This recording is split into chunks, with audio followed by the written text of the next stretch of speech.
Sorry, I'm a little bit slow in going live on this. We were streaming on on another topic, on another stream, but I'm here now.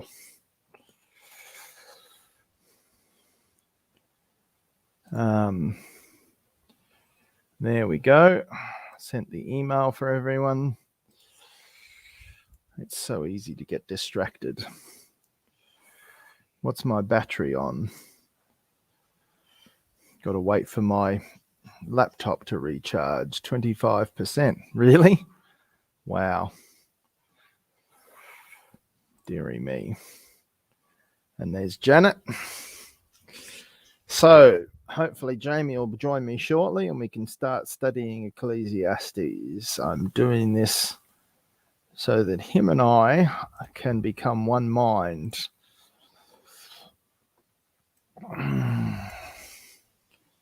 And I'm not demanding that he agrees with me.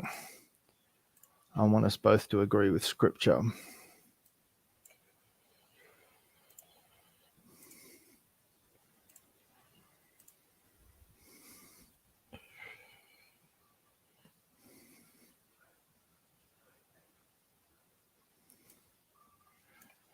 The earth abideth forever, all things full of labour. Man cannot utter. The eye is not satisfied with seeing, nor the eye filled with hearing.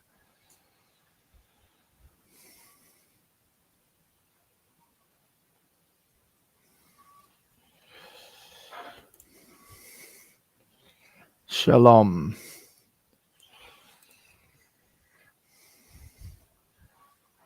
I'm dark, yes, because I'm in the dark. There's nothing I can do about that. Because I need to be plugged into power. Yes, I unblocked Jamie.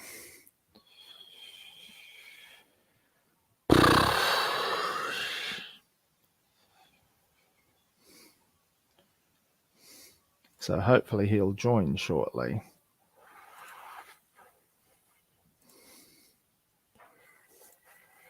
Which reminds me, I'll fix this while I'm waiting.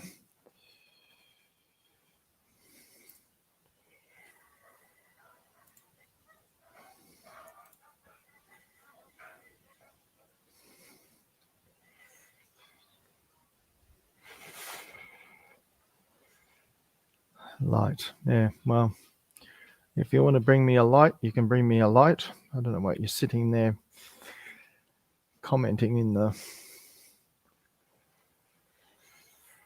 Nothing I can do. I'm tied to the computer, waiting for Jamie and waiting for everyone else to join, and then we can get into Ecclesiastes, unless I just do this without Jamie. In some ways that makes it easier. I just give my opinion with no objection. The words of the preacher, the son of David, king in Jerusalem. So as far as I can tell, that means it has to be Solomon. Solomon is the only son of David who was a king in Jerusalem. Unless he means David was king in Jerusalem. So maybe it was one of David's other sons. But most of the evidence, most people seem to believe that this was Solomon. It doesn't really matter whether it was or not. Although I do think it's interesting if it is Solomon, the wisest man who ever lived, outside of Jesus Christ, of course, how stupid he was. He didn't listen to the wisdom that God had given him.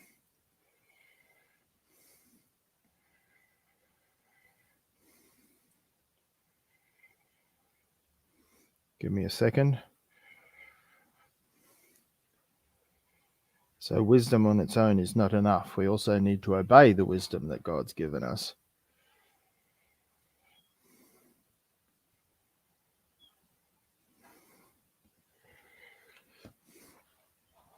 Vanity of Vanity, saith the preacher. Vanity of vanities. All is vanity. Wow. What profit hath a man of all his labour, which he taketh under the Son.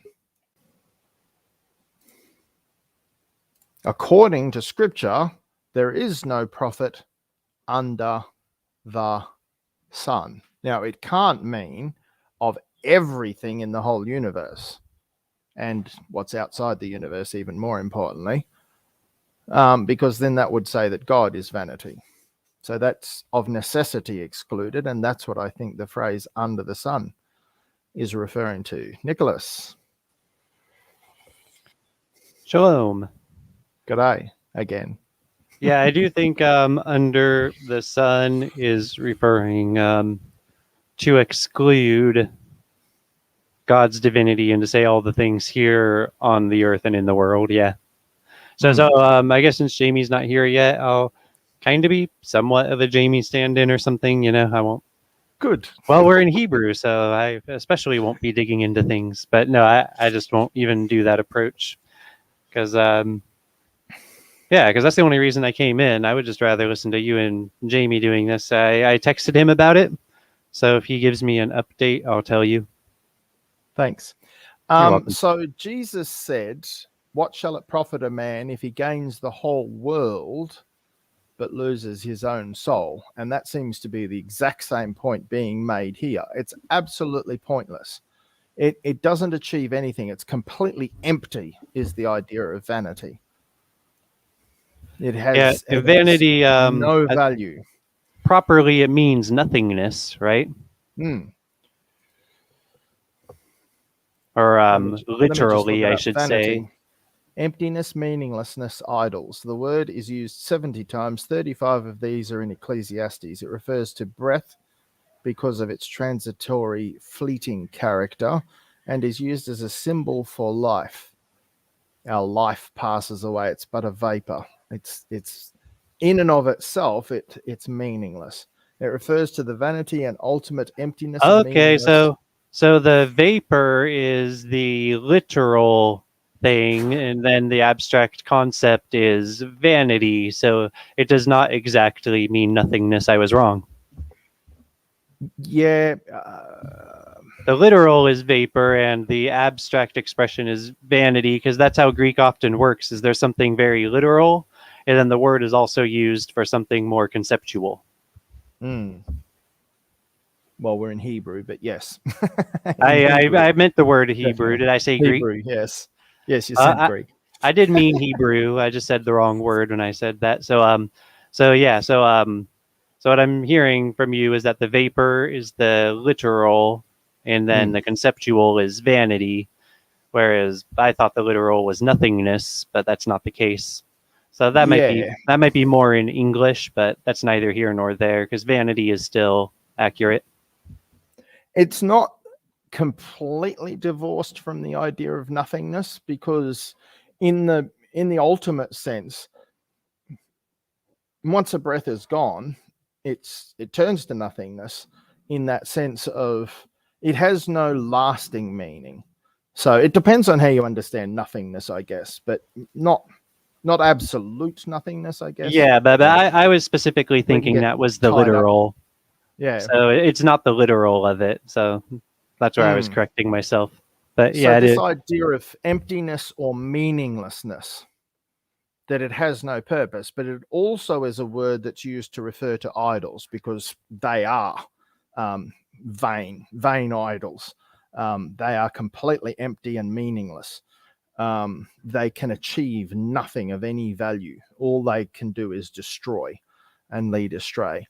What profit hath a man of all his labour which he taketh under the sun? One generation passeth away, and another generation cometh, but the earth abideth forever.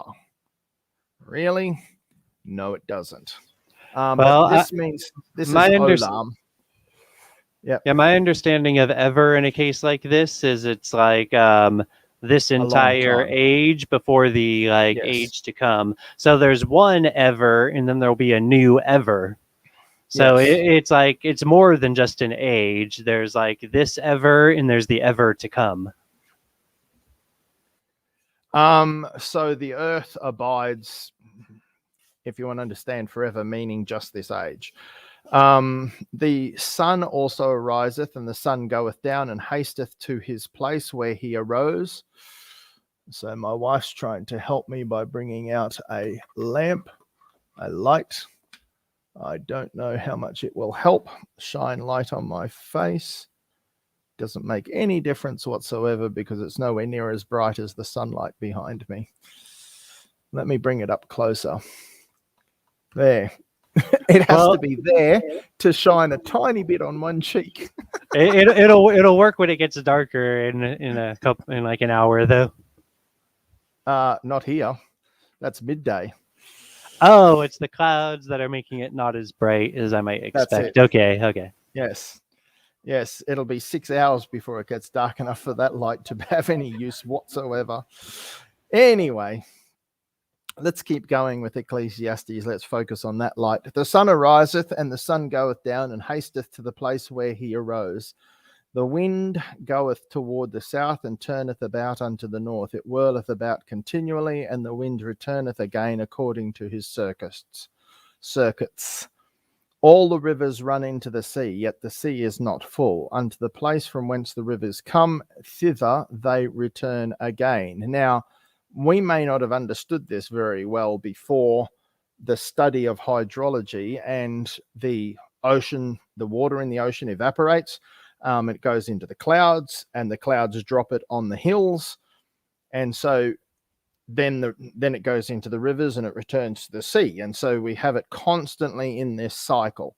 And so that's what he's talking about. There's these cycles. The sun continually goes around. The wind continually goes around. The water continually goes around. All things are full of labor. Man cannot utter. Well, that's what's amazing is like not everyone understood these things so well, but Solomon actually understood these facts. You know, it's interesting. Yes. Evidence that the Bible has a divine origin. The eye is not satisfied with seeing, nor the ear filled with hearing. So what's his point here? These things are never satisfied. They're continually happening. The same it is with us. The eye is never satisfied. The ear is never the satisfied. following of our desire is cyclical. Oh, well, that's the hedonic treadmill even then. But okay. The thing that hath been, it is that which shall be. And that which is done is that which shall be done. And there is no new thing under the sun. Does that mean nothing new ever happens? No, of course not. We're talking about in our natural universe. Ever since God created it, it's going according to the way that God created it. It follows the natural laws. Well, I think also, like it's not saying like, you know, the internet will never exist, or if it does, there was the internet before. But you know, it means what it means. It doesn't mean everything it might possibly mean. It just means what it does mean. Yeah, he hasn't talked about people not making inventions or stuff like that. People will do new things. He doesn't mean those new things. He means that the earth will continue. And he does mean that. I think he means in a spiritual sense that even so, there's nothing new going on, you know? Exactly. He doesn't mean no new technology. That was not the context at all. So there's lots of things that are repeating. People will still die. The internet's not going to stop people from dying. And the internet doesn't satisfy either. All it gives us is more stuff to make us more desirous of more that never satisfies. So I'm glad you brought the internet up, because the internet's actually a good example that there is nothing new. Yeah, something new and nothing new. Just like when John says, you know, I give no new commandment unto you. The very next thing he says is, again, a new commandment I give unto you. And I'll have to look at that word again. It might be like the word plus or additionally, but it might be again. So that I haven't gotten to that chapter yet. I think that's at the beginning of chapter 2. So, I mean, I did before, but back when I was less good at it. Okay, I'll let you continue. Yeah. Is there anything whereof it may be said, see, this is new? Even if you look at the internet, is there really anything new on the internet? The internet's a new way to deliver information that previously existed.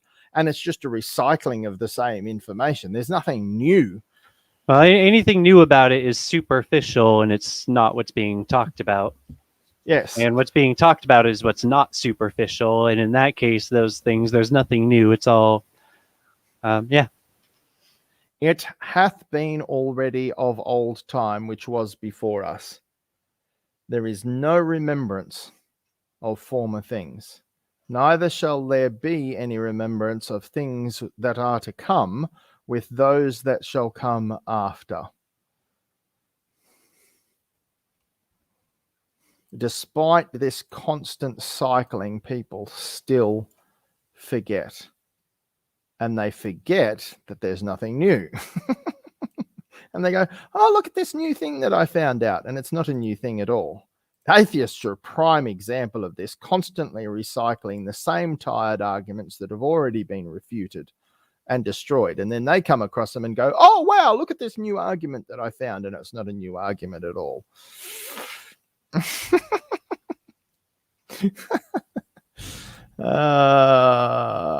Okay, let's keep going. I, the preacher, was king over Israel. Oh, so he does say he was king over Israel. So it must be Solomon. I, the preacher, was king over Israel in Jerusalem. And I gave, the only other possibility is that when he says son of David, that he means descendant of David, not immediate son, which it can mean. So it could be someone else apart from Solomon, but I still think the evidence is much more strongly that it's Solomon than someone else, which makes the irony of this book even more severe. The wisest man on earth was also the stupidest man who ever lived. Well, it seems like this is at the, like, when he was very, very old or towards the end of his life, or I don't know Solomon's story as well as I should, I must admit. But it seems like this is like, he's talking about how he did all that and it was bad. And what he learned was that the right thing is to like obey God. So what we see is the right sort of learning and humbling and heart change and repentance. And that shows that God was very loving to Solomon to spend like, you know, all of Solomon's life finally humbling him. I just think of like, you know, all the years of humbling me, or, you know, a lot of it was like letting Satan build me up first, but like that God was so long suffering with me until he ground me to powder so that I might be saved, you know? And is that more evidence that God never lets his people go? Well, yeah, if they're his people, but that's the thing is, it's more like even we never know. In many cases, we never know if someone's going to have that regeneration later, that repentance or that maturing, or, you know, I mean, for us in the new covenant, it's that very specific regeneration, but there's something parallel going on with Solomon here, you know? And I gave my heart to seek and search out by wisdom. And I would like to suggest by earthly wisdom, concerning all things that are done under heaven, this sore travail hath God given to the sons of man to be exercised therewith. I have seen all the works that are done under the sun, and behold, all is vanity and vexation of spirit under the sun. I don't know exactly what vexation means. Vexation, masculine noun meaning striving. Vexation. It refers to a person's efforts to attain something, to achieve, to master something, to find out all about the world and its purposes. In Ecclesiastes, these efforts are considered vain, or that's his opinion at least. All striving ends up being striving after nothing. Well, that was really important for me to know. Yep. He says, coming shortly, the sun going down and back to its place is prophetic of Christ. This is Jamie. Ecclesiastes 1:14, Ecclesiastes 2:11, Ecclesiastes 2:17, 2:26, 4:4, 4:6, and 6:9. So we're going to see it another 6 times. It's used 7 times in Ecclesiastes according to him. Let me just check my other dictionary. That lists... Yeah, I mean, It's not. Re- I'm not saying that Yep. there's nothing 7. prophetic in it, but like we know that it is the wisdom writing that it is, even if it also has prophecies in it. Just like a psalm is still the psalm that it is, even with the prophecies laced into it. Yeah, But I'd rather focus on what he's trying to teach us rather than what might be let's symbolically being let's taught. start with just what he's trying to teach us is the best way to start going through it. But Jamie, no it can be offense. good to put the things on the table as we go. We just don't want to like stress the whole argument it necessarily in the wrong order. I'm not saying this to badmouth Jamie because he said it about himself as well, but he does get distracted very easily. Jamie That says, which is "He who has an ear to hear, let him hear." But okay, let me wrap up with Jamie real quick because I'm not going to go true to of you, Jamie. I'm not going to go to other places, Jamie, in the scripture here that you're recommending. You'll need to come here if you want to review various scriptures and stuff with Graham. And it sounds like you're coming soon, I guess. But oh yeah, I'm not saying let's not notice the prophecy about Christ if that's what's intended, but I'm saying it does not negate the functions of the wisdom literature either. So I don't know exactly how all this even fits into the argument, but I think a good place to begin is put possibilities on the table, read it, and then see what it's saying. And then from there say, okay, we read the book, we knew what it was saying. Now let's discuss everything that's going on, So It's sort of like what we just did with those 3 chapters, but then if we were to go back in it and have discuss it afterward, Except with less digging into words, of course. Oh, Jamie's saying more stuff and it's longer now. I gotta tell you, Jamie, obviously I'm not gonna relay endlessly. I'm done. I don't care. Jamie can wait until he gets on here. Exactly. To say something. Get on here and say it, Jamie. Stop with this constant sniping from the side. It's so annoying. Yeah, Jamie. Jamie. I'm gonna stop giving your comments into the stream because they're distracting. Because this isn't a functional way to have the discussion.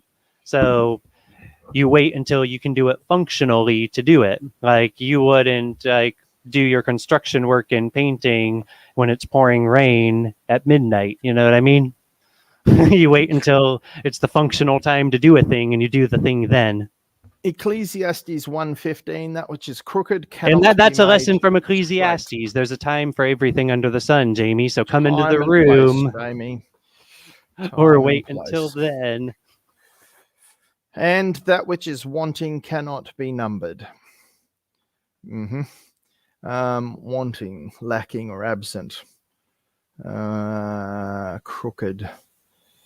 Bent or crooked, it is always used in the intensive stems with the meaning to bend, to subvert, to pervert, except for Ecclesiastes 12:3, where it refers to the strong men bending themselves, that is, bowing down. It is used figuratively of bending or perverting justice and righteousness. Okay, let's keep going. I communed with mine own heart, saying, Lo, I am come to great estate and have gotten more wisdom than all they that have been before me in Jerusalem. So it has to be Solomon. It can't apply to anyone else because, it can't accurately apply unless this person's deceiving themselves. Yea, my heart had great experience of wisdom and knowledge. I gave my heart to know wisdom and to know madness and folly. Wow. So he had wisdom, but still gave himself over to madness and folly. Well, I think that's the point, that it's not the true wisdom, so it led the wrong way. Yes, he allowed his human wisdom to turn into fleshly wisdom. Oh, well, notice he doesn't say I gave my mind to know wisdom. He says I gave my heart to know wisdom. Like a desire for knowledge instead of a desire for God. There is a difference, I perceived that this also is vexation of spirit, trying to find the truth, striving after truth by his own effort. not trusting God for wisdom. Okay, brother. It's- Jamie is here now. He says he has no link, so I don't know if you sent it by email and he missed I've that. sent the link via email. I've put the link in the chat. Well, I don't think it's in the chat this time. I haven't seen it. Oh, maybe it's not. Copy. Here is the link. I sent you the link via email, Jamie.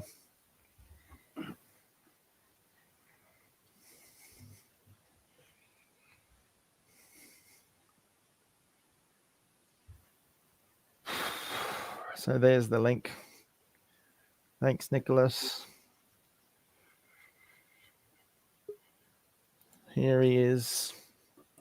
Oh man. Oh man. Oh man. Nicholas, did you get my messages? Yeah, but they started to get out of hand.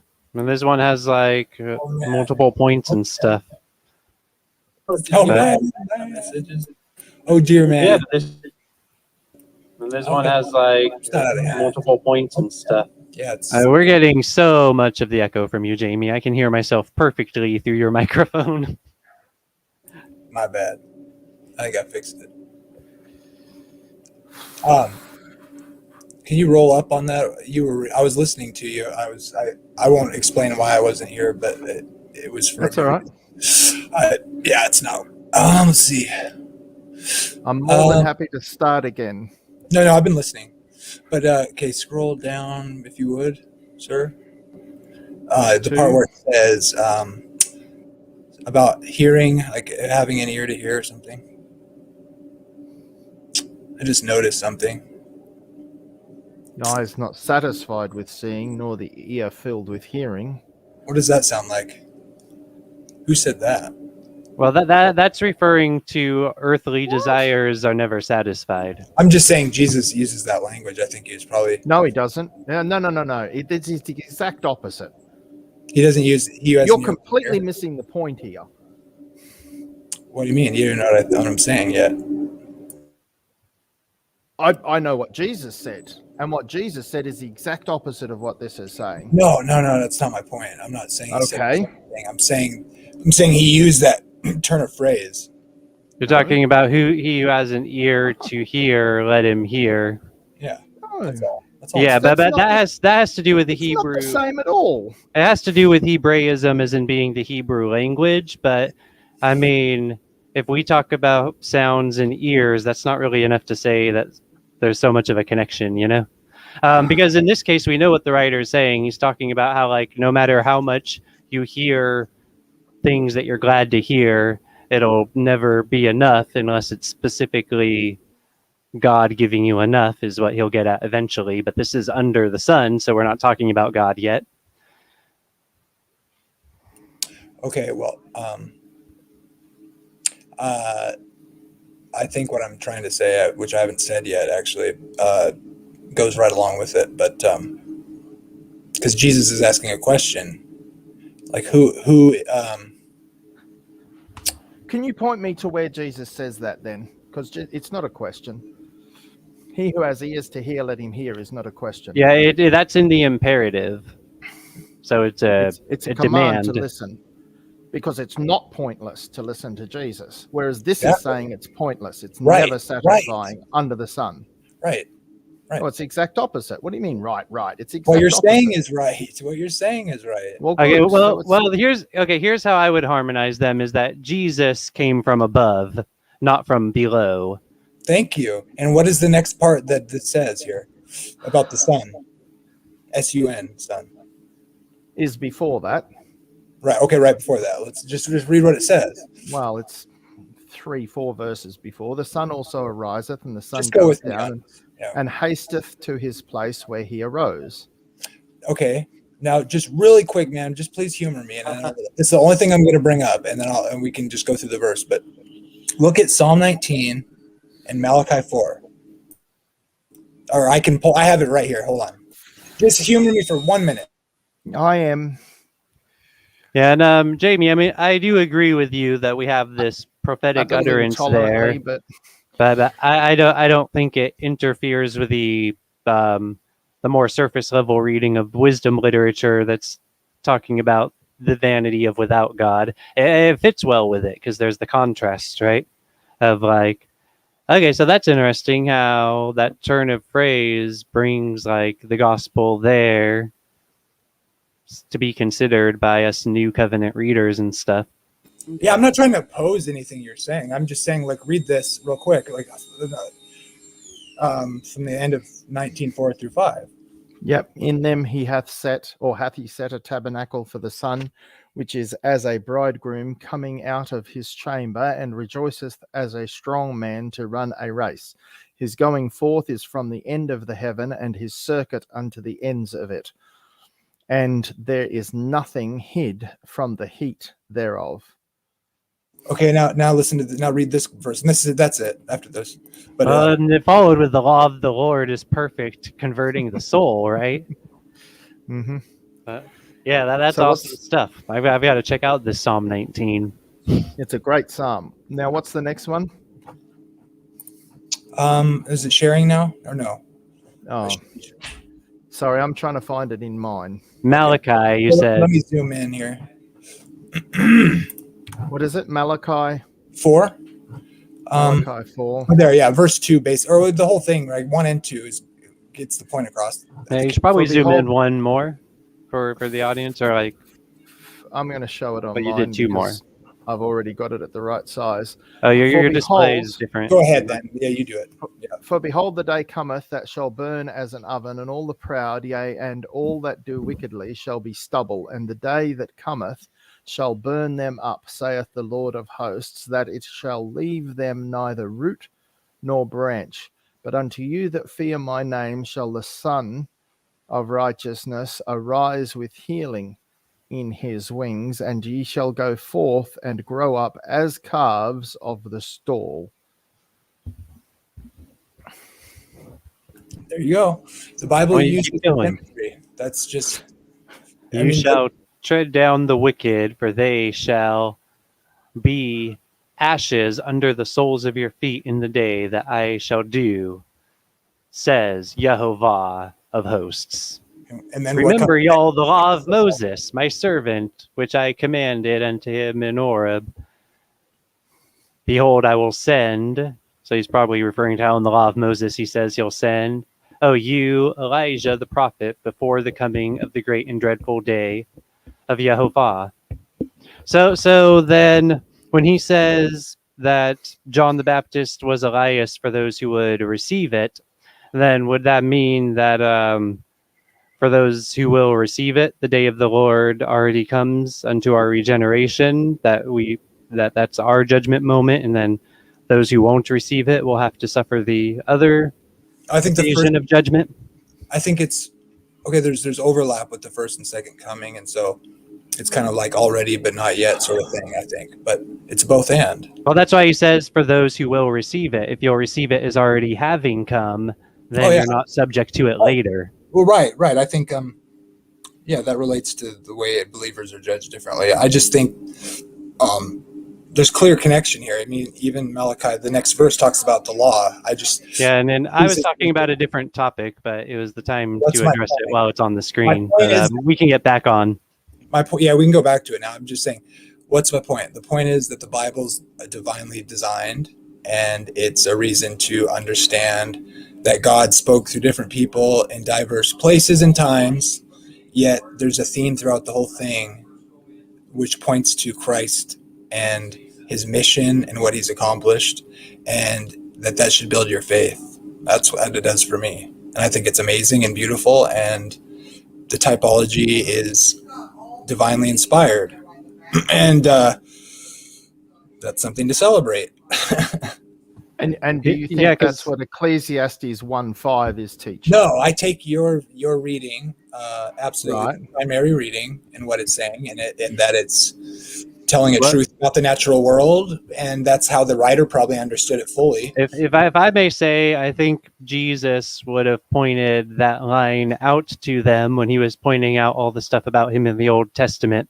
And the whole book of Ecclesiastes is like anything besides the salvation of Jesus is never enough. Nothing else can ever be enough. And so I think having that sort of image in there it's an illusion. It's fitting in that sense because the context is so important. But Yeah. it's not negating the No, right. straightforward wisdom literature. And that's like the key thing I want to make clear. I'm not saying that I'm not negating. In fact, what I'm saying is a secondary layer, a secondary layer. But that's kind of the case I'm going to make for Ecclesiastes. The primary reading is, like I said before, that it is from an earthly perspective, but it's also God setting up the glorious pinnacle of history, which is happened in the first century in Judea. And so the hope of what is longed for in the musings of Solomon in the way life can seem sometimes is setting up the desire of ages so that there is a purpose, and then we can look back. And I suspect when Jesus said the similar words, he was pointing to himself and had this in mind, maybe, or he knew this text. That's all. I think that's all over like when he reads Isaiah in the synagogue and then he stops short. I mean, there's powerful purpose in that. He stops short of the judgment part. So are you thinking that when he says, "He that has an ear to hear, let him hear," that he's contrasting to all the hearing that's never enough? He's saying, like, now really is the time to listen. Yeah, and I think because I'm the one who's speaking. Before Abraham was, I am. Yeah, that kind of thing. I think that's there to be found. I think, in other words, I mean, do you have to know that or something, to be a good Christian or something? No, I just think it's a beautiful thing that I feel like it's intentional. Maybe people disagree, but I find it as a blessing. So yeah, I think that may be on the right track. So if I'm hearing it, and we'll contemplate it.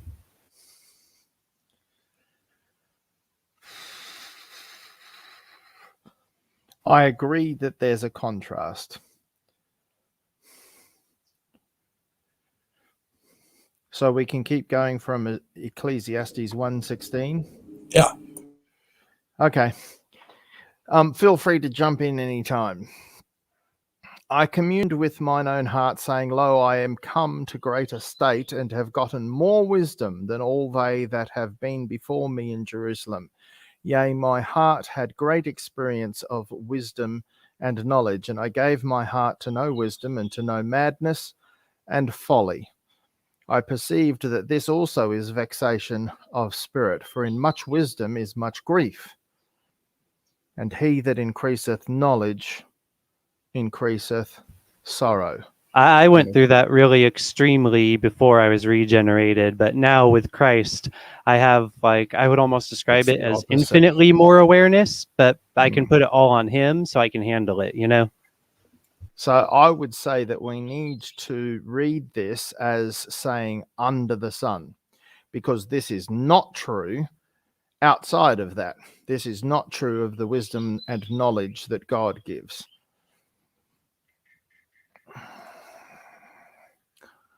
I said in mine heart, Go to now, I will prove thee with mirth, since wisdom doesn't satisfy. And mirth would be general, like pleasure, good times, right? So it's interesting that the word amusement means not muse, don't think. And I think that's in mind here. So because wisdom and knowledge is so grievous, right, well, let's turn to the exact opposite, amusement. Pleasure. Oh, so it's not mused, not made to think. Yes. Oh, wow. Okay, so you're speaking my language when you talk about how the etymology helps to notice the nuances of what's going on. Amuse. Because I mean, you're not making an argument from that. You're using that to help bring clarity, right? Yes. And this is why we need to be very, very careful of amusement. Is it always wrong? Yeah, it depends how you define amusement. But frequently, in fact, I would say as a general rule, amusement is a distraction from God, so that you don't have to think the truth. You're just distracting yourself. Oh, people are depressed because the truth of God is in their heart, and it depresses them because they have not trusted Jesus and they are not saved. How sad. I'll give another primary example of this. One of my friends on Facebook recently said, I'm sick of this guilt that I feel. I have tried to witness to her previously and she rebuffed me. So I was going to take the opportunity and I thought, no, she's not interested. She needs to wallow a little bit more, as far as I can tell, because she's not asking for a solution. She's wanting to drown her sorrows, her guilt. Well, maybe that's the thing, is to be like, you are wise to perceive your guilt. That's why you need to turn to God.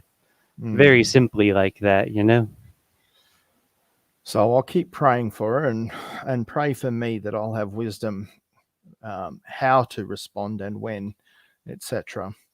I said in mine heart, go to now, I will prove thee with mirth, therefore enjoy pleasure, and behold, this also is vanity. Of course, hedonism, vanity. I said of laughter, it is mad, and of mirth, what doeth it? This reminds me of James 4. Let your laughter be turned to mourning and your joy to heaviness. Yeah, I've still lived this process. I'm just saying. He's speaking to adulterers and adulteresses, if you check the whole passage. From whence come wars and fightings among you? Come they not thence, even of your lusts which war in your members? That's verse 1, and then he goes on. You don't have because you don't ask, but you ask and still don't have because you ask amiss, that you may destroy it upon your or consume it upon your lusts or whatever. Yeah, well, he's not specifically insinuating adultery there, because that word craving, he's talking about like anything you might crave, food, water. No. Okay, I'll go over there. Verse 4, he calls them adulterers and adulteresses because I'm not talking about physical adultery. I'm talking about spiritual adultery. So he's talking totally about agree these there. people. These people that he's talking to are spiritual adulterers. And he goes on and he says, well, let me just read the whole thing. From whence come wars and fightings among you? Come they not hence even of your lusts that war in your members? You lust and have not. You kill and desire to have and cannot obtain. You fight and war, yet ye have not, because ye ask not. Ye ask and receive not, because ye ask amiss, that ye may consume it upon your lusts. Ye adulterers and adulteresses, know ye not that friendship of the world is enmity with God? Whosoever therefore will be a friend of the world is the enemy of God. Do ye think that the scripture saith in vain, the spirit that dwelleth in us lusteth or desires to envy? But he giveth more grace. Wherefore he saith, God resisteth the proud, but giveth grace unto the humble. Submit yourselves therefore to God, resist the devil, and he will flee from you. Draw nigh to God, draw near to God, and he will draw nigh to you. Cleanse your hands, ye sinners, and purify your hearts, ye double-minded. Be afflicted and mourn and weep. Let your laughter be turned to mourning and your joy to heaviness. Humble yourselves in the sight of the Lord, and he shall lift you up. And the passage goes on, but we can deal with that some other time. Let's go back to Ecclesiastes chapter 2. Yeah, that crosses very well with Ecclesiastes. I said of laughter, it is mad, and of mirth, what doeth it? So these people that have this sort of shallow, fleshly laughter need to learn to weep and to mourn. And one other connection I'll make is Matthew chapter 5. Blessed are the poor in spirit, and blessed are those who mourn. That connects in with this. This sort of laughter, there's no blessing in it. There's no real joy. I sought in my heart to give myself and blessed unto wine. Blessed are those who mourn. That connects with the reason that we don't wish cheers to the false teachers and stuff, because they need mourning. That's what's good for them. I sought in mine heart to give myself unto wine, yet acquainting mine heart with wisdom, and to lay hold on folly till I might see what was that good for the sons of men, which they should do under the heaven all the days of their life. I made me great works. So he tried alcohol. he tried getting busy. I made me great works. I builded me houses. I planted vineyards. I made me gardens and orchards. I planted trees in them of all fruits. I made me pools of water to water wherewith the wood that bringeth forth trees. I got me servants and maidens, and had servants born in my house. Also I had great possessions of great and small cattle, above all that were in Jerusalem before me. I gathered me also silver and gold, and the peculiar treasures of kings and of provinces. I gat me men singers and women singers, and the delights of the sons of men, musical instruments, and that of all sorts. So I was great. That reminds me so much of what Satan is doing, like with the whole world now, you know? So I was great and increased more than all that were before me in Jerusalem. Also my wisdom remained with me. And whatsoever mine eyes desired, I kept not from them. I withheld not my heart from any joy, free speech. Anything is allowed. For my heart rejoiced in all my labor, and this was my portion of all my labor. Then I looked on all the works that my hands had wrought, and on the labor that I had labored to do, and behold, all was vanity and vexation of spirit, and there was no profit under the sun.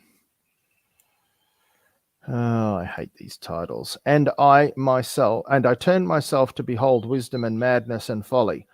One of the reasons I hate those titles is because it's not seeing wisdom in the context. This is not God's wisdom.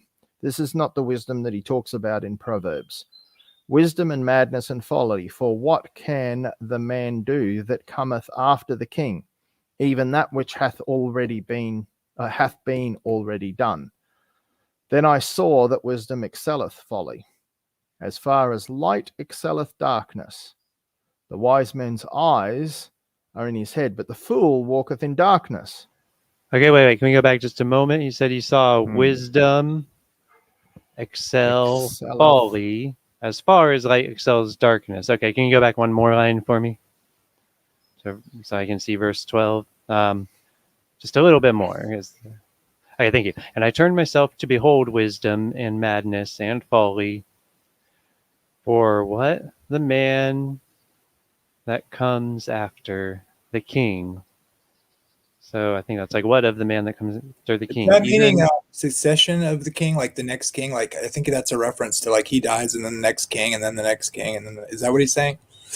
He's not saying like somebody's coming after him to like assassinate him, right? He's saying he's referring to the succession. Yeah, that's even if I know wisdom and madness and folly, like anything I do or I can know or do, it's hinting at, he's saying like I'm going to die. Even the next king and will do the same, or they've done the same, whatever. That's how. I'm just in the middle of trying to follow the words here. Because he's like referring back to his same words, and I'm trying to follow, so I need to get through. And I turned myself to behold wisdom and madness and folly. For what? The man that arrives after the king. That which has been already done. Then I saw that wisdom excels folly. Okay, so I wanted to see where the word folly was in verse 12. I'm sorry. Because it is in verse 12, right? Okay, yep. Wisdom. Oh, so the wisdom like leads to folly. So he sees that the wisdom excels folly as far as light excels darkness. Okay, yeah. So like even wisdom, if it's correct wisdom without God, it is not enough. So earthly wisdom, even when it's accurate, smart earthly wisdom, without God, it loses all of its value. And then a person who's not smart at all with God has gained everything. I'm not necessarily seeing that the wisdom here is some sort of bad wisdom, but that's what I was trying to get at, is that the wisdom, it's just that since it's not a God first thing, it doesn't amount to anything of worth. We haven't said that yet. Yes, it did. We've already seen it. Well, we're reading it literally right now. We don't need to go back. It's literally where we're at the moment. But what does light and darkness mean? I mean, it seems like it's mirroring that next line, which is the light and darkness. So I can see Yeah, what yeah. Jamie, That's the point. Is that even though it does that, it's still not enough. This sort of what he's talking about. It's still not Jesus wisdom. You know.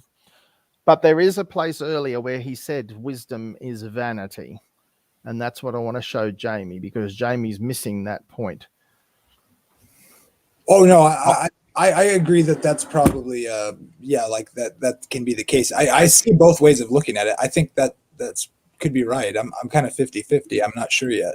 But Well, I'm going to make it 100%. I, the preacher, was king over Israel in Jerusalem. I gave my heart to seek and search out by wisdom concerning all that are done under the heaven. This sore travail, which he also uses, vexation, striving, task, or burden, hath God given to the sons of man to be exercised therewith. I have seen all the works that are done under the sun, and behold, all is vanity and vexation of spirit, including his wisdom outside of Christ. And then there is Under specific the sun. mention of wisdom that comes up somewhere here. oh, that's fine. I agree with that. Here it is. Yeah, my heart. Just one line up more. Just the tiniest bit. Yep. Okay, well, we'll start at the beginning. Yeah, and verse 17 and 18. Yeah. 16. We gotta start at 16. I'm just not sure that the wisdom is necessarily the bad thing, but Well, that's the thing, is it's not that it's a bad thing, it's that it's not Jesus. That's what I'm trying to say. It's not bad in and of itself. It's without Jesus. It's under the sun. It's without Yeah, God. well, the bad part here, Jamie, is that he's setting his heart after wisdom, after knowledge. It's not that wisdom and knowledge are bad, but he's setting his heart after them. He's not setting his heart after God. Now it says here, I communed with mine own heart, saying, look, I am come to great estate, and have gotten more wisdom than all that have been before me in Jerusalem. Yeah, my heart had great experience of wisdom and knowledge. And I gave my heart to know wisdom, and to know madness and folly. I perceived that this also is vexation of spirit.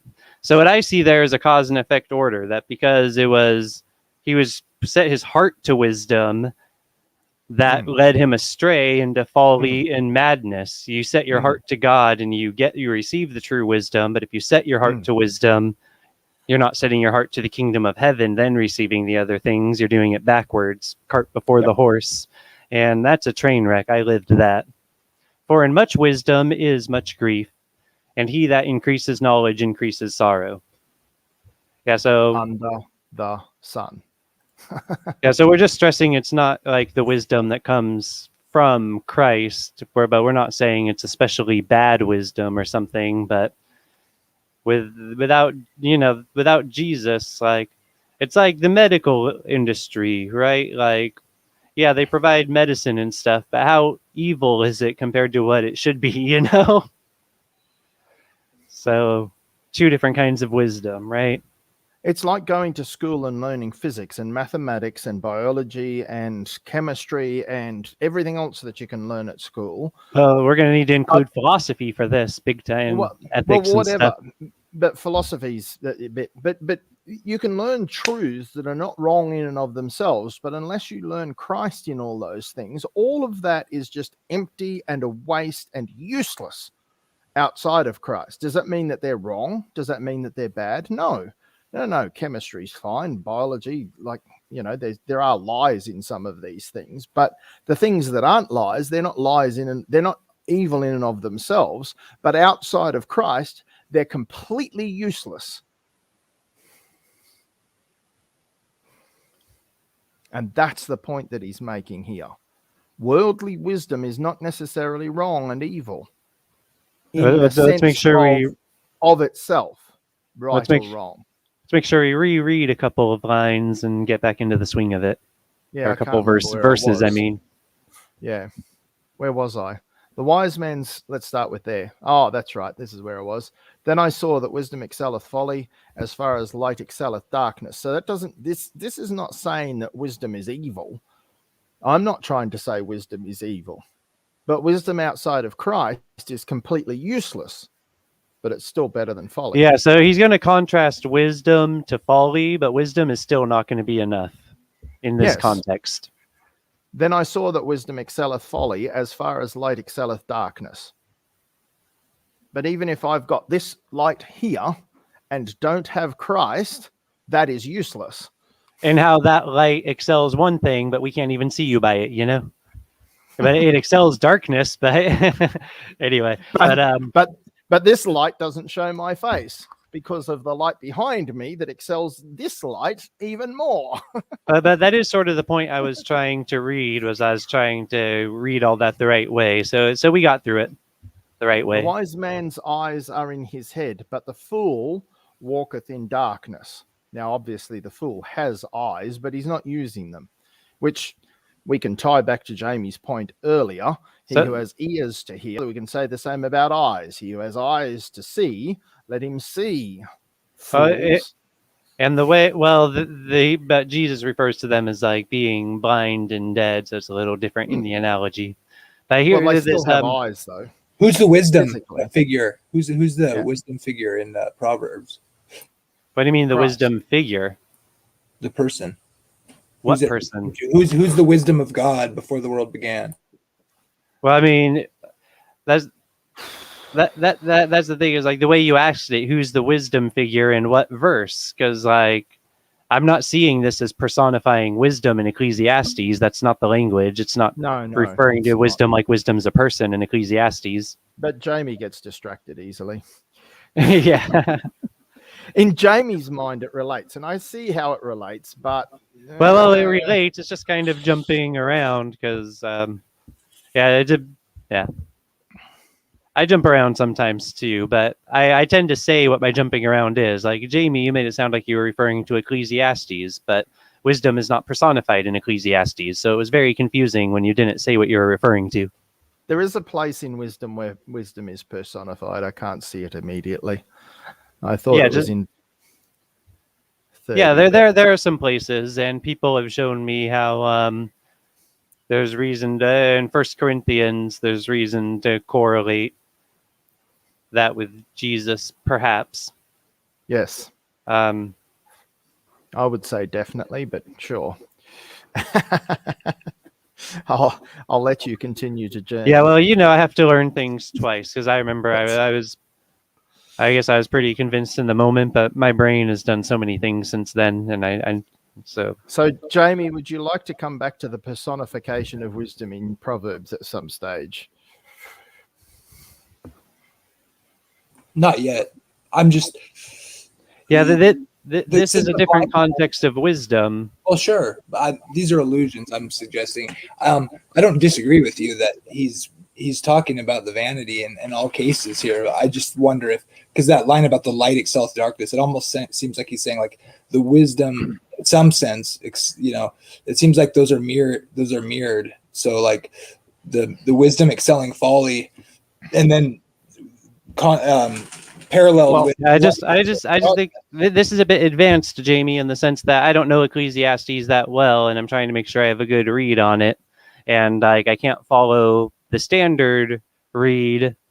I want to follow the standard read. It makes it pretty difficult if we keep seeing every allusion to Christ. Let's wait. Yeah. Let's keep reading. Not seeing, but I don't have the familiarity here to like balance both of these very well. It's hard for me. Yeah, me neither. Yes. I want to be sure. Let's go through Ecclesiastes first, just looking at what it's just saying, what the plain meaning is, without jumping. As wisdom literature, it could mean this thing over here. No. What does it mean first? Let's just deal with that surface level of what the plain meaning of the text is. And I don't mean surface as in shallow. I just mean the plain meaning of the text before we go jumping to maybes. Yeah, and I would say like or illusions. Yes. Illusions is a good way to put it, because some of them might certainly be the case if we look into them. I'm just finding it hard to do both of these studies of Ecclesiastes at once. Now, if I was already and more of an expert on the book, I would find it easy. I'm just not that good with this book yet. We could go to 1 John or something, and like we can do all sorts of juggling there. So let's keep going. Then I saw that wisdom excelleth folly as far as light excelleth darkness. Now, just on a plain level, all this is saying is that wisdom is better than folly. And light is better than darkness. But he's going to make the point shortly. But let's get or sorry, but Jamie, I want to say a piece of advice to Jamie about communicating with me. It may relate to communicating with other people too. Like, it wouldn't have been so hard on my mind if instead of, if we were focused on that task, I wouldn't mind you doing the sort of question and like that game playing way, and that can be useful. But since we're doing like 2 tasks, it would have been a lot easier on me if you had just said exactly what you're thinking. But yeah, so everything's just circumstantial, I guess, but just Yep. Yeah, when you did it in a sort of mysterious way, I see how that's useful, but right now it's not useful. So I'm just trying to let you know that. So now I finally said what I meant to say. It could have been short if I knew what to say from the beginning. And I agree. I really don't want to get distracted from the plain meaning of Ecclesiastes until we've done a read through to find out what the plain meaning is. The wise man's eyes are in his head, but the fool walketh in darkness. I myself perceived also that one event happeneth to them all. So while so that's what makes the wisdom vanity, because he gets the same result as the fool. Yeah. Then said I in my heart, as it happened to the fool, so it happeneth even to me, the wise man. And why was I then more wise? Then I said in my heart that this also is vanity. So he says, like, by what wisdom. definition was that wisdom even wisdom? So then that's why God makes the wisdom of the world to nothing. That is a reference to Ecclesiastes, for sure. That it's completely empty. For there is no remembrance of the wise more than of the fool forever. In God's sight? No, of course not. No, just under the sun. He passes away and the next generation forgets, or the generation after. Each generation has to learn anew.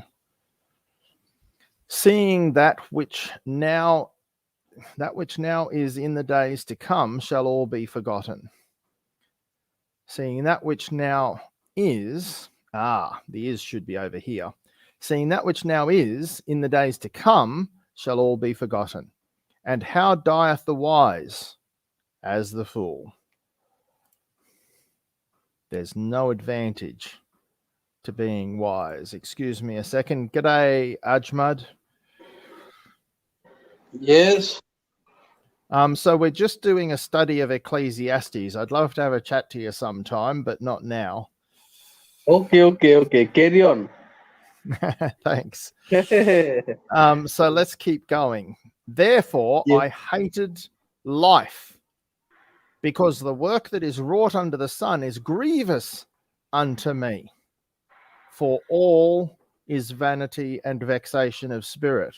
Does he mean all in the spiritual sense? No, of course not. But because he wasn't living following God, he wasn't living in the fear of God. He was living under the sun. He was following his own desires. Therefore, it is grievous and vanity and vexation. So then we turn back to the idea of work. Yea, I hated all my labor which I had taken under the sun. He mentioned that earlier, his labor. So he was sort of still wrapping up his idea that wisdom is empty. But then he started talking about labor, and then he started talking about wine and pleasure. But now we're back to the idea of labor. So there's these threads that you have to follow through that aren't compact in one area because they intertie with each other. Well, it's sort of like he unpacks the one, unpacks the other, throws the one in the fire, throws the other in the fire. But he doesn't necessarily deal with only one thing all at once and then finish with it. They overlap a bit. But anyway, yea, I hated all my labor which I had taken under the sun, because I should leave it unto the man that shall be after me. And he dies and leaves it behind and can't take it with him. And who knoweth whether he shall be a wise man or a fool? Particularly appropriate in Solomon's case. It was indeed a fool that followed him. He did not bring his own son up with wisdom. Yet shall he have rule over all my labor wherein I have labored, and wherein I have showed myself wise under the sun. This is also vanity. So wisdom is vanity, pleasure is vanity, work is also vanity. And the fruits of work is vanity. Under the sun. It's not vanity in and of itself, it's vanity outside of Christ. That's the point. You go, well, Christ isn't mentioned here. Yeah, it's implied. Well, we get there at the end. We will get there because it's only Christ, even though Christ isn't mentioned once in the Old Testament. But anyway. Wait, you can't say he's By not name. mentioned once. Well, for instance, the prophet like Christ. unto Moses. The Christ is never mentioned. Christ. I don't mean that he's not referred to. I mean the word Christ. Well, never mentioned. Well, it is as a matter of like David is christened and the high priest is christened. So it is in the Old Testament. We just don't translate it that way. But that's not the word Christ. Well, it is when he says, like when David says he will not lay a hand on God's anointed, that's God's Christ or God's Messiah. The word.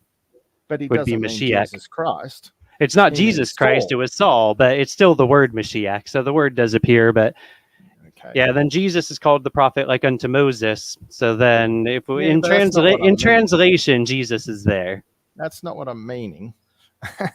I mean, Yeah, but when what people- matters is that Jesus let is me- there, is what matters. So it doesn't matter what I mean.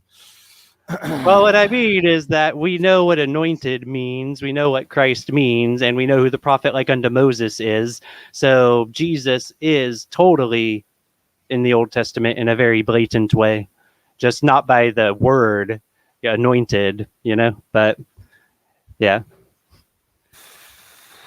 Okay. No disagreement with anything that you've just said. Except that's not what I was trying to say. But anyway, Ecclesiastes 2:20. Therefore I went about to cause my heart to despair of all the labor which I took under the sun.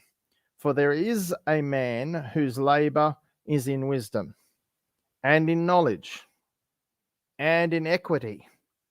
Yet to a man that hath not labored therein shall he leave it for his portion. This also is vanity and a great evil, even if you do your labor in wisdom and knowledge and equity under the sun, because you're going to die and leave it to someone else, it's empty and useless. And he goes further and says, and a great evil. It's not just empty, it's evil.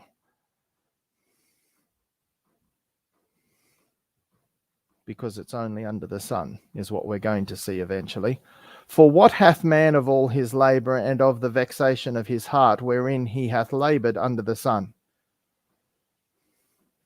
What do you get out of, you can work for the whole of your life, and this is exactly the point Jesus was making.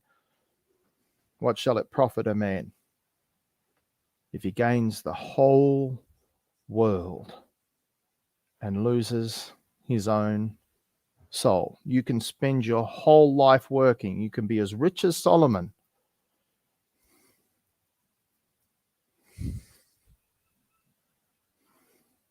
But if you lose your soul, completely empty and indeed evil. For all his days are sorrows, and his travail grief. Yea, his heart taketh not rest in the night. Where's the joy in it? Constant striving is the idea of vexation, or the travail here actually means burden or a task.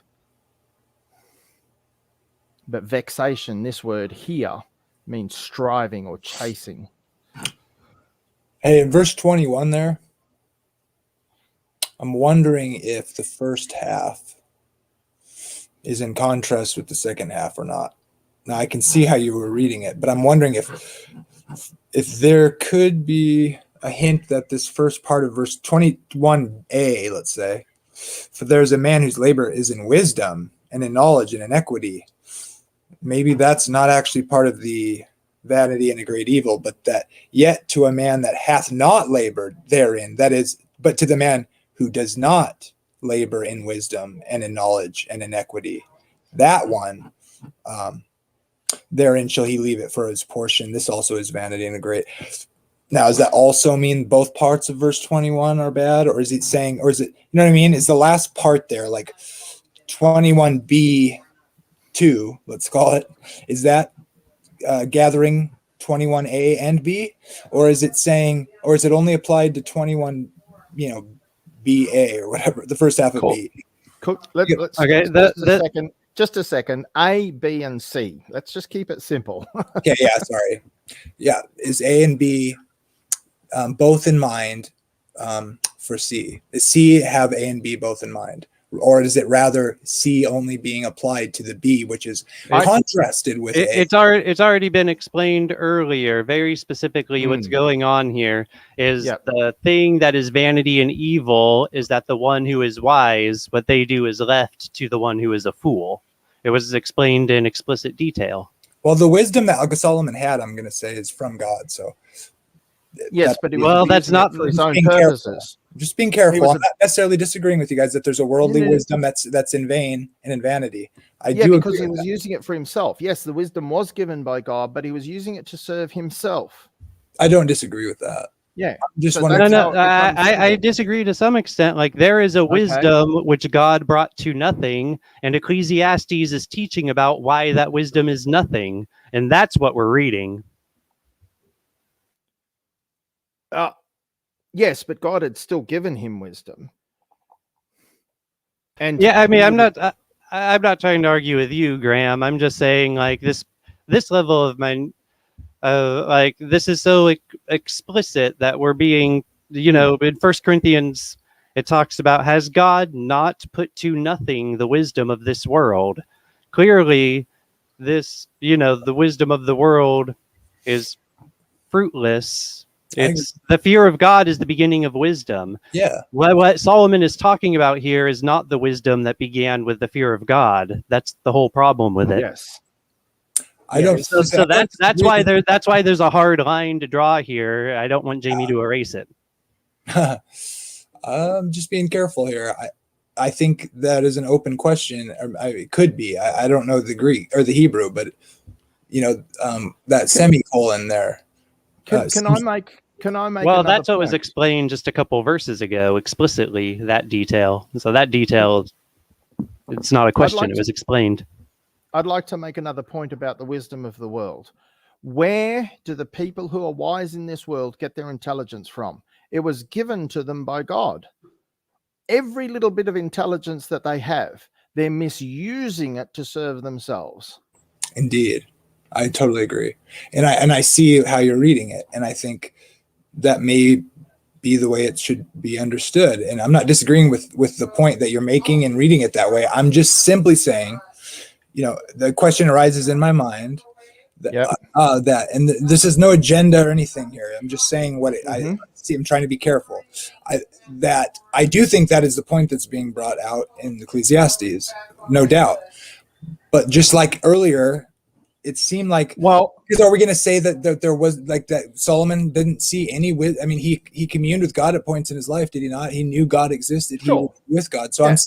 I'm saying, is he not is it possible that he could be acknowledging wisdom in contrasted in the right way and the wrong way? And so let me answer it. God. I hear your question. Let me answer it because it's answered here in our text, verse 21 into verse 22. Keep reading into verse 22 because well before you get specific, may I generalize momentarily? Same thing in agreement with you, Graham. Like, this book is entirely about answering your question, Jamie. If you just let us continue through the book, that's what it does. It answers your question. Verse 22 answers the question that you have. For there is a man whose labor is in wisdom and in knowledge and in equity. Yet to a man that hath not labored therein shall he leave it for his portion. This also is vanity and a great evil. For what hath a man of all his labor and of the vexation of his heart? That's referring back to this guy up here. For what hath man of all his labor and of the vexation of his heart, wherein he hath labored under the sun? He's explaining why this man up here, with all of his labor in wisdom and knowledge and equity, giving it to this man here, because he has to, because he dies and he leaves it behind for a man that has not labored, that is vanity and a great evil, because he can't take it with him. For what hath man of all his labor and of the vexation of his heart, wherein he hath labored under the sun? Nothing. He takes nothing with him. So it's all vanity and a great evil, because it gets passed on to a fool. Yeah, and it continues to answer it. So let's keep continuing, because it's like it's so much answering it. For all his days are sorrows, and his travail grief, yet his heart taketh not rest in the night. This is also vanity. And as I said, Solomon's son is the perfect example of this. Rehoboam was a fool, and everything that Solomon worked for got passed on to Rehoboam. So in the natural, under the sun, you look at it and go, well, that was a complete waste of time, Solomon, or everything that you strove for, all of the glories of the kingdom of Israel, everything that you accomplished, passed on to your son who destroyed it. And the kingdom got divided because of his foolishness. Perfect example of exactly what this is saying, that there is a man whose labor is in wisdom and in knowledge and in equity. Solomon is that man. Yet to a man that hath not labored therein shall he leave it for his portion. And even more, let's go back further. For who knoweth whether he shall be a wise man, this man that I pass it to? Yea, I hated all my labor which I had taken under the sun, because I should leave it unto the man that shall be after me, Rehoboam. Now, I don't think Solomon knew that was going to happen, but the Holy Spirit knew. And who knoweth whether he shall be a wise man or a fool? Well, he was a fool. Well, Yet, but if he's not making a contrast between, if he's saying whether wise or a fool, whether how you work wisely or not is nothing better or worse, then who cares if he's a wise man or not? He seems to be saying, yeah, exactly. You're finally starting to get it. I see what you're saying. I'm not sure that you're seeing what I'm saying. I get what you're saying. I think there's a contrast. The man who's wise in his wisdom. I mean, give me a textual reason not to think that. That's not the point of this text at all. It's giving you the reason. No. Did you go backwards in the text, Graham? Yes. Yeah. Okay, well, that's the problem, because it literally says, because this is sorrow, so forth and so on. Like, he's literally... Well, you skip past a little bit as far as the wisdom goes. But, yeah, Jamie, it's right here. I don't know how much we can keep having it explain it. God's explaining it in the text better than we can. So maybe if the numbers weren't there, Graham, maybe if it was just the words and he was reading it, that might actually help. Wait a second. No, because those little numbers kind of break up seeing the sentence, and you know what I mean? It might help if we actually see the sentences, because he seems to be missing it, and it's right there. But when I look at it, I don't see it there because there's all these H's and numbers in between, you know? Let me just suggest that maybe what Jamie's doing is thinking that we might be missing the point that wisdom is better than folly. But we're not, Jamie. No, I know you're not. Well, my point is that is not the point. That's just a side point for him to make another point. That's what I was about to say is that the primary point here is that even though wisdom is better than folly, under the sun, it's still useless. That God has brought it to nothing. Oh, so you're saying he couldn't have proper wisdom in living because Christ hadn't come yet? Well, his wisdom led him to madness and folly. It was the wisdom of the world that God has brought to nothing. Ecclesiastes is the text that brings the wisdom of the world to nothing. This is God cutting down the wisdom of the world, and you're trying to stop God from cutting it down, it seems like. No. Go ahead, Graham. I feel like walking away and giving up at the moment. Okay. Yeah, and it doesn't bother you, does it? No, of course it doesn't bother you. Unbelievable. What? What are you talking about? Astounding. Jamie, how can you think what you're thinking? What on earth is going on in your head that you could ask me if I'm thinking that it's all useless because Christ hasn't come yet? Have you listened to a single thing I've said? No, clearly not. Well, there might be a should have walked miscommunication. away. I don't know why you're so upset, Graham. Yeah, I don't think you understood what I meant because that's ridiculous. Well, I think that's the thing about not speaking clearly, Jamie. Sometimes you leave things kind of mysterious as you're saying them. Like Graham's always trying to read what you're saying from something that's vague. So I think he may have read something that wasn't there. Well, maybe I don't know what he read into it. I have no idea. Surely, because I know my intention that I wasn't trying to pigeonhole him on some strange heretical idea or something. Is it possible that it would help you, Jamie, if you could see the sentences as complete sentences? Because it seems that to me it's so clear in the sentences, and I know because we've been doing a careful study, but when I look at it, I don't see the sentences on the screen. And it might sound weird, but I think it might help if you see complete sentences on the screen telling you the facts from God. You might see, oh, that's what God's saying, because it seems like every time we explain it, you're not aware that it's right there in black and white. And it might be because there's a bunch of purple kind of making it hard to, you don't naturally follow a sentence if it's interrupted a bunch of times when you're looking at it, It's possible, but I will say this. I know what you guys are saying. I know what you're saying. You're applying everything to the refrain about under the sun and it being vanity. Well, no, we're reading as the author intends and being there with the author in a rather straightforward way that doesn't even require this kind of annoying argument to just be straightforward. Like if I was reading The Hobbit, I would follow what J.R.R. Tolkien is saying, no problem. We're just following the text, no problem. It's as simple as that. Okay. That just makes it difficult. Is we don't know how to explain it better to you than the text, which is why I'm suggesting if we take the purple off, it might be a little more straightforward. Because the text explains itself. It's like you ask a question and we're like, well, here's where it explains it in 3 places right here in the exact same chapter. Tell me what you think I'm opposing you on. Well, obviously it's a little bit difficult if we can't put the text on the screen to dig in. So I'm not trying to cop out. I just don't have the ability to put text on the screen, and it's going to make it really hard. The whole point I'm making is that I'm pretty sure I understand what you guys are saying about it, and I am trying to say perhaps I'm not sure, but I don't think you're getting what I'm pointing out, and it's not necessarily a huge issue. It's okay. Well, there is a. Well, what are you?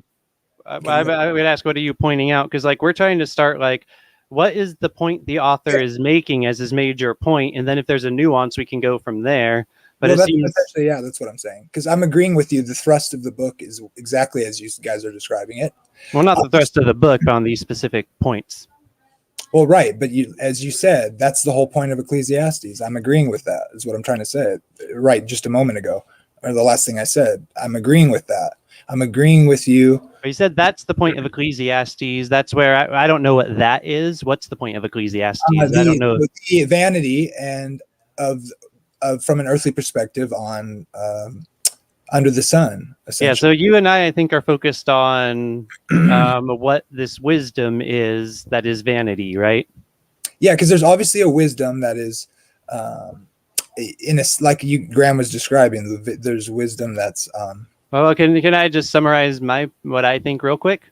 Because at the end of the book of Ecclesiastes, I'll pull it up so I can read it out loud anyway. So give me a moment here. At the end of the book of Ecclesiastes, I think is when he addresses true wisdom that begins with the fear of God. And that's one thing that helps us understand this. He's talking about the wisdom that does not begin with the fear of God until the very end of the book. He talks about a wisdom that does begin with the fear of God. For me, that's a really important line to draw. Yeah. Oh, yeah. The last line. This is the difference between the type of wisdom that begins with the fear of God and the type of wisdom that does not begin with the fear of God. Yeah, he That's like literally in ends the book with saying, "Well, this is the whole sum of the matter. Fear God, and keep His commandments," sort of thing. yeah. Right. So then that's the beginning of wisdom is at the end of the book. So Yeah. there's no wisdom earlier in a Well, sense. There's no wisdom earlier in the book. I If think you get what I mean by saying that. yeah. In the sense of like what he's saying about just the toil of earth. Because I get it's a wisdom literature, but the wisdom he's mentioning as the wisdom literature of Ecclesiastes, what we're being taught, is the lesson at the end of the book. That is the wisdom that begins with the fear of God. Yeah. But the wisdom he's been referencing here is the wisdom that did not begin with the fear of God. Yep, I agree. That's why I'm saying I'm Okay, trying to. so that's where we agree. To me, that's the whole shebang between fake wisdom and real wisdom. I don't. Right? I guess because I'm a mystic or something, you guys are just dismissing what I'm trying to point out because I don't disagree with any of that. I'm not trying to oppose you guys. I agree. Well, I don't have that attitude towards you. Well, right. I'm trying to dig in with you right now. So, verse 21, I'm simply saying, is it possible that there's throughout the book? Like, I agree, the overall thrust. Okay, real quick before we go there, what you just said, before we just real quick before we go there, since I'm in a different chapter, and then I'm going to switch to what you want. I'm at the end, so I'm just going to read the end of the book real quick for what we were just talking about. Vanity of Vanities, says the preacher, all is vanity. And moreover, because the preacher was wise, he still taught the people knowledge. Yeah, he gave good heed and sought out and set in order many proverbs. The preachers sought to find out acceptable words. So that would be acceptable to God, I think, right? And written upright, words of truth. The words of the wise as goads and as nails fastened to the master's assemblies. Goads are tacks, right? I'm pretty sure a goad is a tack. Probably. Or it might be a natural thing that was used as a tack. Are given. You have to attach yourself to God. I understand that to be the case. The words of the wise are goads and as nails fastened by the masters of assemblies, which are given from one shepherd. So he's talking about, well, I guess you would think he's talking about the Father. That's interesting stuff. That's where Trinitarianism gets scary. Okay. And further, by these, my son, be admonished of making many books no end, and much study, weariness of the flesh. So that refers to humanity since then, I would say. Anyway, or that's how we see a lot of insight regarding humanity progressing to the internet and stuff in those lines, Then let us hear the conclusion of the whole matter. Fear God and keep his commandments, for this the whole of man. Or it says the whole duty of man, but that's provided duty. For God shall bring every work into judgment with every secret thing, whether good or whether evil. So my argument is that the whole point was that nothing's good enough unless it begins with fearing God, is the whole point of the book. And that puts to nothing any wisdom that doesn't begin with fearing God. So I don't know what you think of me summarizing it that way. We can still go to where you want. I agree. I agree that that's the point. I agreed with what you guys are saying about it. I'm wondering and I'm thinking that perhaps, like in the first part of verse 21, it's hinting like there is a man who actually labors in wisdom. Like not that he just has wisdom and he labors for selfish gain or whatever. And then it seems like it contrasts. But yet the man who does not do there within or whatever it says there, I believe. And then it describes that man who's doing it not like this. There is this man that's spoken of in the clause before. And then I'm suggesting that it perhaps, maybe, I don't know the grammar enough.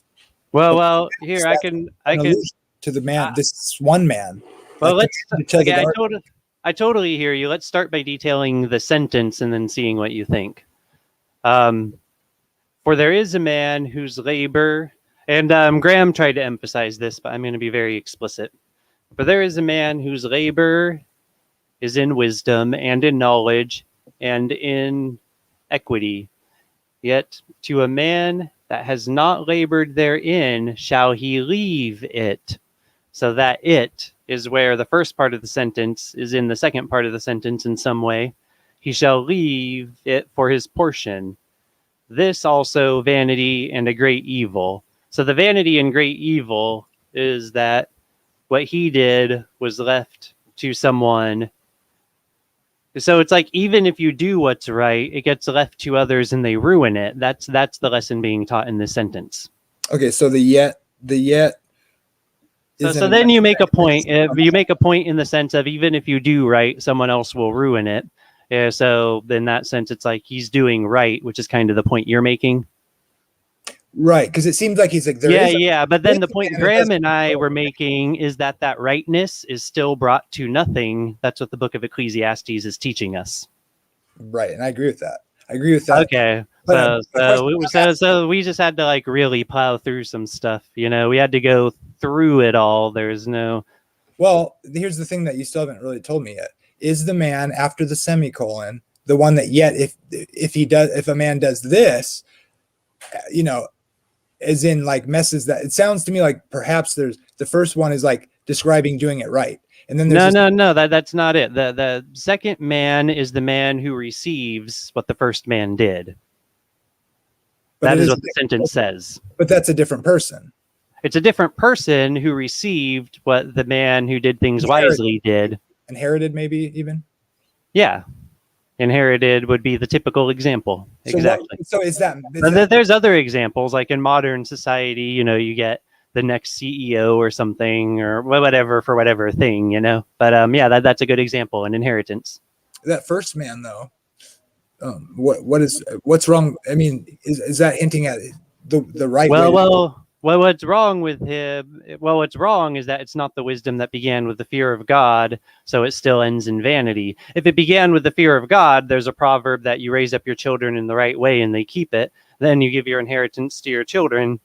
You know what I mean? It's just like it's the point is not negated that this is this wisdom, even if it was done this rightly, because it did not begin with the fear of God, it was still vanity. That point is still here, even through everything else that we're noticing. I'd say based on all the rest of the text, that can be the case, but let me bring up why I say this was described explicitly earlier, because there's it says here, let me see. I just don't see anything in that clause. Well, give me a second to find the spot that I need, because when you're... Well, I tend to agree with you, but... Well, no, it's not that I want to shut you up. It's that I can't look for the spot that I need. If you're putting words in my head, I can't read the words on the screen. I'm just not capable. It's just a limit of my capabilities is all. So just give me a moment if you don't mind. Because I'm looking for... the part where, and whatsoever mine eyes desired, I kept not from me. So I was great and increased more than all that were before me in Jerusalem. Also my wisdom remained with me. And whatsoever mine eyes desired, I kept not from them. I withheld not my heart from any joy, for my heart rejoiced in all my labor, and this was my portion of all my labor. Then I looked in the labor. No, it doesn't. This isn't the part where it talks about it going to another person. So, well, you go ahead and talk while I find it, because it's taking me too long. I'm sorry. I just think there could be like some parallels going on here, like in the form of the Hebrew poetry that he's using, or however you want to call that, or the prose or whatever. Because the Bible does it all the time, and so I'm wondering if that first man is an allusion. Like if you do a word study on equity and biblical equity, like it's mentioned there, kind of as an added descriptor, and doing labor in wisdom, and that's why I made that allusion to Proverbs. And I know that's a different form of literature. I'm just saying, like the Bible is interconnected like that, and so I'm gonna just guess that if you look at it, do a word study of laboring in wisdom and equity, which I bet isn't mentioned again in the book, you might find something interesting that connects to Christ. I could be wrong. Oh yeah, maybe it's just this is what we were trying to say before, that like we want to start by like just having the straightforward reading as wisdom literature, easily hearing it without being like, because it might mean this other thing on another level, maybe we Well, doubt the straightforward reading kind yeah. of, or like this is what we asked you not to do earlier. Yeah, So yeah, that may be why Graham got frustrated and no, but left too. that's not what I did at first. I'm doing that now to explain ultimately why I'm trying to be careful with the straightforward reading, because I'm seeing in the grammar Yeah, that I think is not applied to the first man in that part of the clause, or that line of the poem, or whatever you want to say. You know, well, that's a whole different topic then, because that's what I'm gonna let me address that then, because here I am at verse 18, so only a couple verses earlier, and so we can actually read straight through. Well, so he talks about how okay, I'll start here. And how dies the wise as the fool? Okay, so for there is no remembrance of the wise more than of the fool forever, seeing that which now in the days to come shall be, so that which is now in the days to come shall be forgotten. And how dies the wise? Same as the fool. Therefore I hated life, because the work that is wrought under the sun grievous unto me. For all vanity and vexation of spirit, yeah, I hated all my labor which I had taken under the sun, because I should leave it unto the man that shall be after me. And who knows whether he shall be a wise or a fool? Yet shall he have rule over all my labor wherein I have labored, and wherein I have shown myself wise under the sun. This also vanity. Therefore I went about to cause my heart to despair of all the labor which I took under the sun. For there is a man whose labor in wisdom and in knowledge and in equity, yet to a man that hath not labored therein shall he leave it his portion. This also vanity and a great evil. So we see it's the same scenario. It's like a very parallel scenario twice. It's very clear. Yeah, it's clearly him talking about his son, and but what about that is vanity? The fact that he's travailing over the fact that he's going to die, and his works will come to nothing, so to speak, and that's fine. I agree with that. I just think, what my whole point of this book is that it's setting up the need for eternal life in Christ. So it's like I don't disagree with this being the thrust of the book. I'm just wanted to make sure that line was wanted to look at how it was broken off. I see what you're saying. That was my my first response was that it was explained in detail, and maybe I should have asserted that I wanted to show that spot, more than I did, because that might have been helpful if we had just gone to verse 18 right away.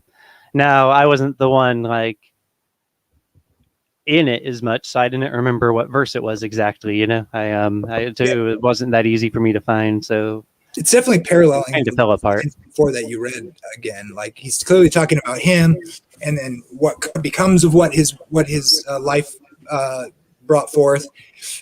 But I'm wondering too, if like, what is it that's in vanity? The realization that he is in despair over the fact that he can't glory in his fruits of his labor of his life. I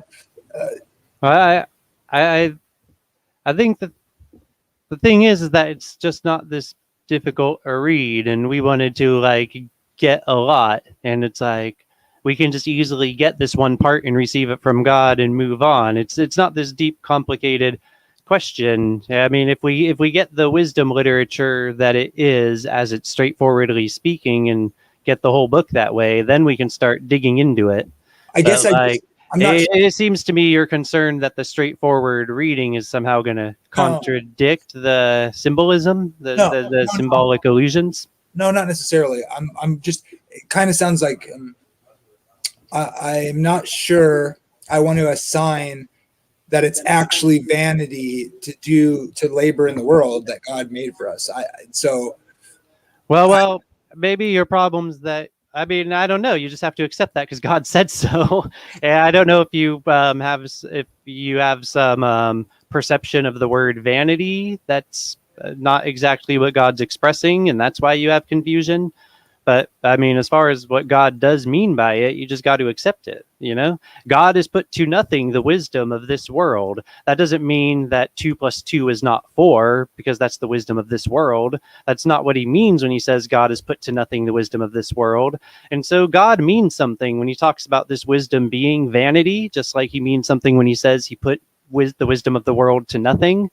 Like, he means something, and for me, I'm not having trouble being like, what can it be that he means? It's a straightforward read, but he means something by it. So hear what he intends to mean when he's saying that it's vanity. You don't have to hear what he doesn't intend to mean, but I mean, yeah, the thing is that if he had begun with the fear of God, then the wisdom would have been handled wisely unto fruit. But without the fear of God, the wisdom is handled not wisely unto vanity. So, I mean, I know it sounds weird because it sounds contradictory because I'm using the word wisdom every time, but I'm not contradicting myself, I don't know if that explanation helped. Are you here? Oh, I was looking at the Bible and Jamie got dropped. Well, he probably got dropped or something. I don't think he would have purposely left without saying something first. But,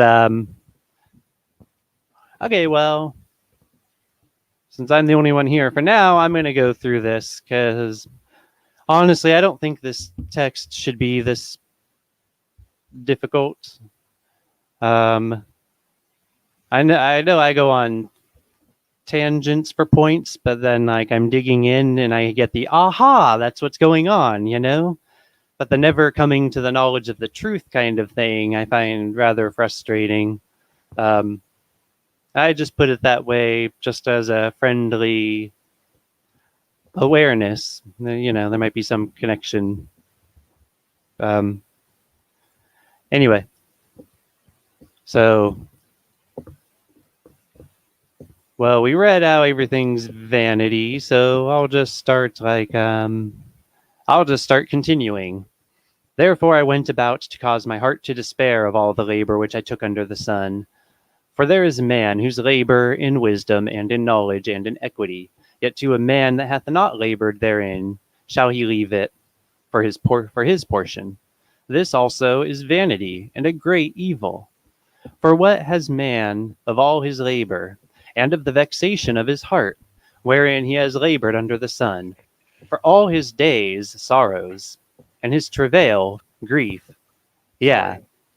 His heart takes... Well, I'll finish the sentence if that's okay. His heart takes not rest in the night. This also is vanity. Okay. Sorry, I didn't realize that I was muted. I'm shutting down. Okay, that's fine. Sorry if I had part in that frustrating you. I'm not sure exactly how that went. I'm sick of answering that question from Jamie. I agree with what you just said. Ever learning and never able to come to a knowledge of the truth. And I have to wonder, and you might not be prepared to say this, but I have to wonder whether Jamie's saved. He seems to have no ability to understand spiritual things. He never makes any progress. It's just round and round in circles. I mean, I feel like I'm wasting eventually my time. Make progress with him. There was the topic of if OSAS is true, even though he's concerned about people having false assurance, and we had been talking about it a bunch, and then we started a stream, and the aha moment came, and he said, "Okay, you've convinced me." And it seemed like out of nowhere, but in the live stream it did. But it was actually the result of a bunch of other stuff, But so it is, unless he's doing the praise thing where he's fickling back and forth. If he's not doing that, then that's something, But I do think Jamie's difficult to communicate with, and it's better for me than for you when it comes to communicating with Jamie. That seems to be the case. Yeah. So I don't know what you and Jamie want to work out for you guys, and well, we'll figure that out. I'll get back to that at some other stage. He's unblocked. Yeah, so, I know. I frustrated. So we'll see what happens. I know I frustrated Kevin because I kept like noticing points I wanted to know about and tangenting Yes. on them. And the reason that's why I would have wanted to not be in here, so I wouldn't be doing that. But the reason I wanted to be in here is because there have been times in the past when you and Jamie really struggled or really couldn't communicate, and I was able to be the go-between on a couple Yes. points, you know? So I stayed here with that hope in mind, but my habits kind of got the better of me, unfortunately. Yes, it may have led in the opposite direction. But anyway, I'm going to go. I don't know when I'll be back on, like maybe later today or tomorrow, or we'll see. Margie and I haven't discussed what we're doing today and tomorrow. Might be going down to Cairns. So I value everyone's prayers for Jamie, for me, for Nicholas, for our community. Whether people are saved or not, they still need prayer. Yeah, I want to mention Kevin. Doesn't matter whether people are saved; they need prayer. But for specific names, I want to throw Kevin, Cheryl, and Janet on that list at the moment. Now, not to exclude anyone, but I do want to specifically mention those three. And if anybody else has prayer requests they want to mention, or just, hey, I need prayer, please pray for me. And Maggie. Even if you don't want to mention, Margie. Even if or you Margie, don't want to sorry, mention, Margie, right? Margie. Even if you don't want to mention what the prayer request is, if you have specific prayer needs, God knows we can pray for those specific prayer needs, even if we don't know what they are. But yeah, let's remember to pray for each other. Let's pray for our community. Let's pray that God will bring peace. Not Graham. Graham clearly can't bring peace, but God can. So let's pray for that. God bless you Paul all. was saying, but an example maybe in that we look to Jesus as our example, but not really an example other than that. Amen. Look to Jesus. Just trust Messiah. Only look to me as your example as you see Jesus. Imitate me as I imitate Christ, as Paul said. God bless you all. Catch you next time. Bye.